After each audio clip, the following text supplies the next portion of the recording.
Okay, so I was reading an article last week that was talking about, some of the best places to come to Florida for a second home, vacation home, etc. And they had some great places on the list, Miami Beach and Palm Beach and Tampa Bay as a whole. But it was very much a pie in the sky leisure-centric approach, which that was the guise of the article. That was the backing. Nothing wrong with that at all. But what I thought might be useful is to add a realistic take on this kind of list from my perspective. Combine, yes, style, but also economics, and poignantly where I think Florida is going, what people are attracted to going into a 2023. So I'm going to give you 6. I'm going to give you what I like as far as a local's inside perspective that might not sit on the internet. I'm also even going to talk about home values, Airbnb indexes, occupancy rates, and more. So I really hope you enjoy, and let's hop in. All right, first one on the list, we're going with Indian Rocks Beach.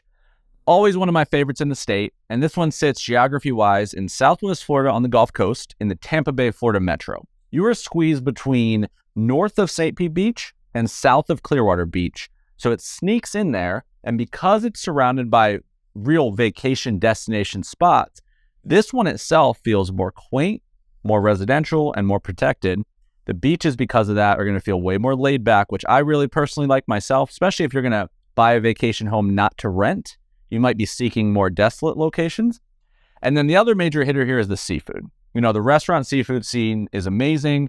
And this entire area is only 27 miles from downtown Tampa. So if you want to travel in to get in the thick of it, but want to live not in the thick of it, a really nice little sneaky spot. Just to give you a little bit more value, a second kind of juxtaposition here is if you go south of Indian Rocks, you hit an area called Madeira Beach. Madeira Beach is next to a village called John's Pass. So if you're looking to buy something to, especially like Airbnb rental, or you're looking for something more affordable or something like that, Madeira Beach and the John's Pass combination could be a nice little thing to satiate that need in the same geography. Okay, when it comes to the data side, home index values have Indian Rocks sitting at about an average price point of $917,000, so it's on the upper end there. Average daily rate of rentals, if you buy and then rent out, is $280 a night. And average occupancy rate is about 79%. Okay, on to number 2. We're talking Melbourne, Florida. So here we're going to head over to the Space Coast of Florida, right along the Atlantic. Locationally, you are going to sit an hour and a half south of Daytona Beach, and then 2 hours north of West Palm, and then you can go east about an hour, 15 minutes to Orlando, just to frame geography. Okay, let's talk differentiators of what I like about Melbourne, Florida. Right off the bat is the downtown. So I sit here in my office in downtown Sarasota, Florida, where I spend most of my time, and I've talked about this downtown a lot.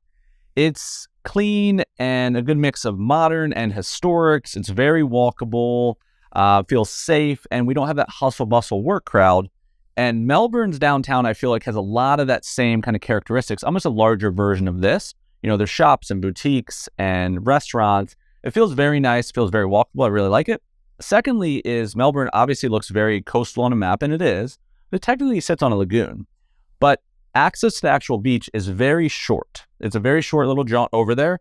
And the one thing I noticed right away, if I'm just pulling out what's special, is the parking. The older I get, I like the beaches where they're long and lean and you drive and you can just always find a spot, kind of like beaches in Pensacola and beaches like Lido Beach in Sarasota, where like a Siesta Key, Florida, there's one big parking lot, and if you can't find a spot, you can't find a spot. So it's easy in and out. It's laid back. It's just the path of least resistance.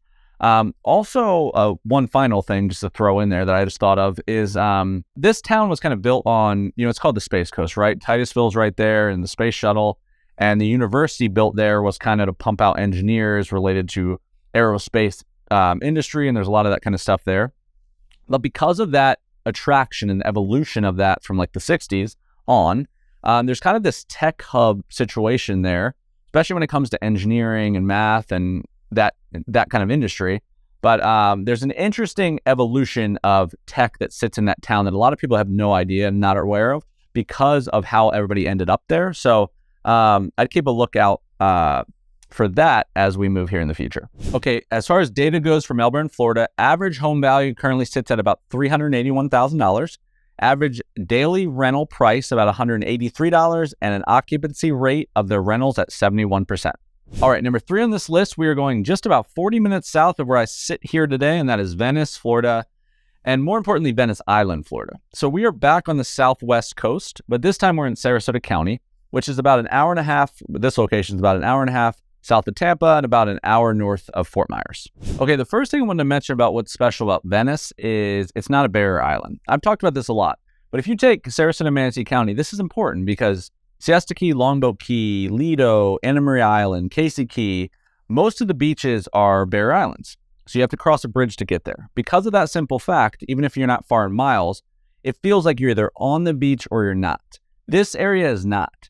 So by simply being there, anywhere on the island, like sitting in the downtown, one, you can walk to the beach, but it's just hard to pinpoint. But when you're there, it feels way more coastal. The breeze, it feels like what people dream of when they move to Florida because you don't have this big separation. That's number 1. Number 2 is cost of living. I ran a study, like a personal study, where I pulled every number I could possibly find. And I was curious about the lowest cost of living when it came to you could walk to the beach, own a residence of some sort in the entire Gulf Coast of Florida. Venice Island was number 1 on the entire list, which really surprised me. I thought it was going to be somewhere north of it. So overall affordability when it comes to housing cost and everything in perspective, but all cost of living, Venice is attractive for that metric. And number 3 is out of my everything else category. It is laid back, it's quaint, and it's safe coastal feeling.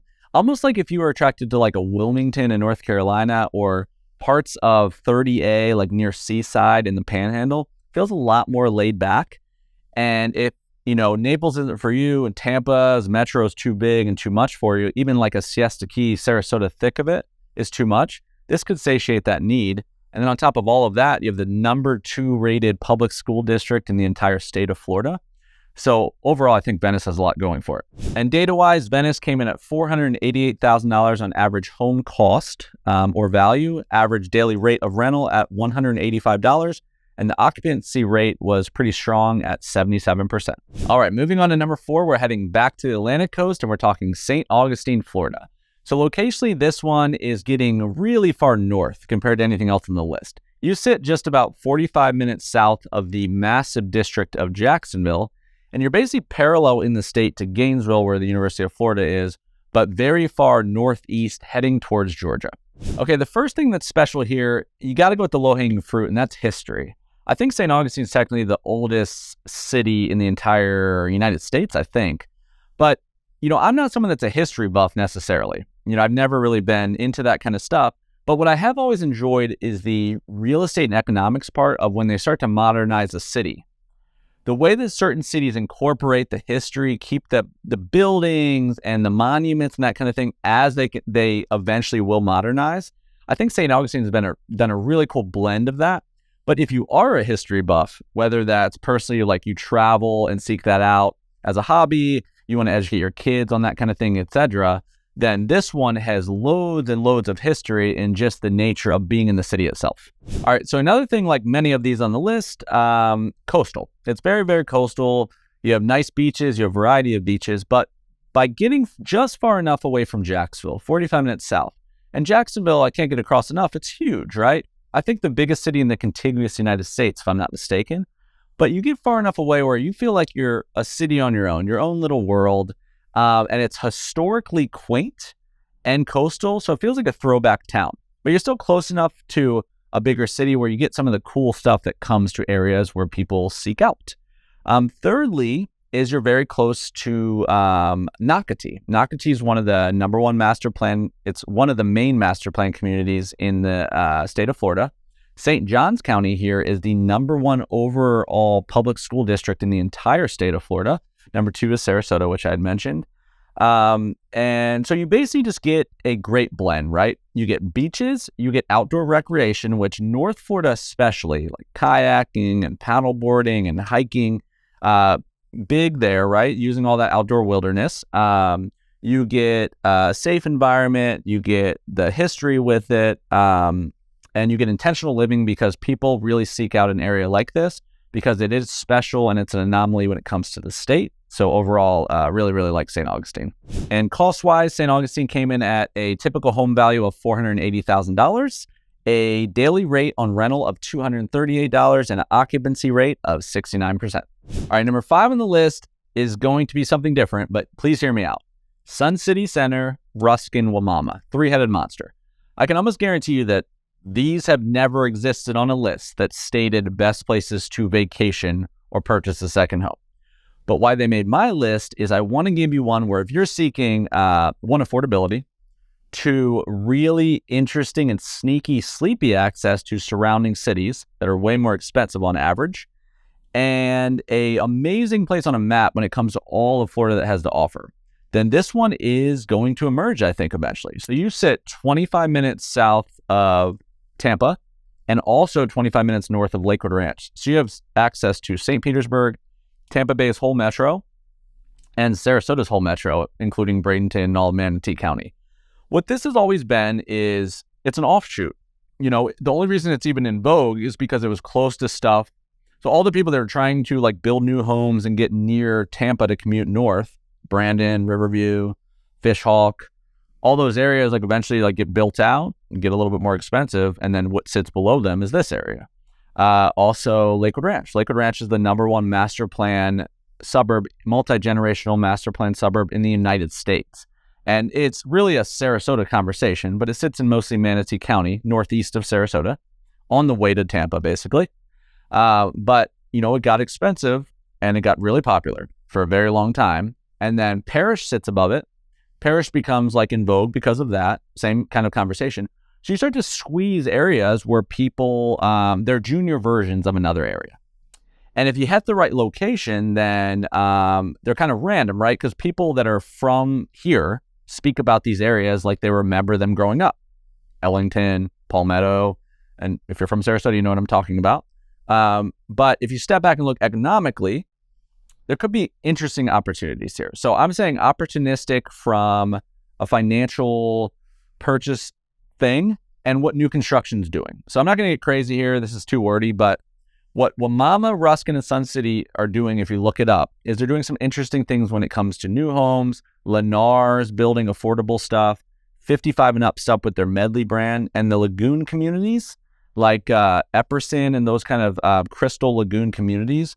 I've been to some where shockingly lovely, shockingly cheap, shockingly attractive rental limitations and fees. And it would be somewhere where you could sit and just shoot to every other place that Florida had to offer within less than 3.5 hours, including Miami, the Keys via ferry, West Palm Beach, Boca Raton, Jacksonville's 4. So I wouldn't sleep on number 5. Our 6th and final one for this particular list, I'm going with Destin, Florida. So we're going to head all the way over to the Panhandle. Gulf Coast of Mexico and what's considered the Emerald Coast basically sit about an hour from both Panama City and Pensacola. So this area in particular has always been near and dear to my heart. This is where I went to college. This is where my wife grew up. And I'm from Sarasota originally, and that's where I live back here now. But I grew up right around Siesta Key. And I always felt like the Panhandle beaches were just, it was different. It felt way more like a beach town as a whole. Like a residential, like people living at a beach town. And Sarasota's not really set up like that. It just feels a little different. Laid back, more surfer-centric environment.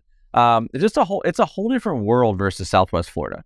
So I wanted to give you an option that you're heading towards Alabama here, but you cross Tallahassee. It's like that and then the rest of Florida. So I want to give you an option over there.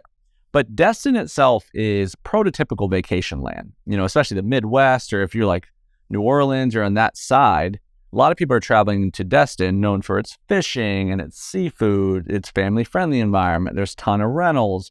But very much that is a destination for this kind of thing, shopping the whole gamut. What's interesting, though, to add to the conversation of just, you know, not just saying Destin, is it's probably the tip of the iceberg when it comes to like the 30A strip of beach villages, right? So you have Seaside, you have Laguna and Rosemary, and this whole area offers much more than just Destin. So I did want to get that across, even though Destin is the one we picked for the list. Is something to seek out would be the whole layer of beaches when it comes to the 30A district in the Panhandle in general. So just throwing that out there, something for everyone. Like Seaside's like literally where they filmed the Truman Show. So it looks like a fake town, But there's like quaint, there's eccentric, something for everyone if you kind of hop the towns. Typical home values, to digress, in Destin, $664,000. Average daily rate of rental is $332. So you see the rental thing here. An average occupancy rate of 68%. All right, my friends, that is a wrap for this video. Really hope you enjoyed it. Once again, my name is Adam Hancock. Please consider subscribing and liking if you did. That really helps us out. If I can help you in any way with any real estate needs, buying, selling, etc., across the entire state of Florida, please consider reaching out. Also, my website, I have a bunch of links here. I have a ton of free guides and resources and newsletters and stuff that doesn't exist anywhere on YouTube, but is very much an extension of the value proposition. And then finally, like, this list obviously isn't comprehensive of everyone's opinion, right? So if there's any other topics that you're interested in or that you think would be interesting for me to cover, please shoot me a note. And I would love to do that. Thanks again for watching. We'll see you on the next one.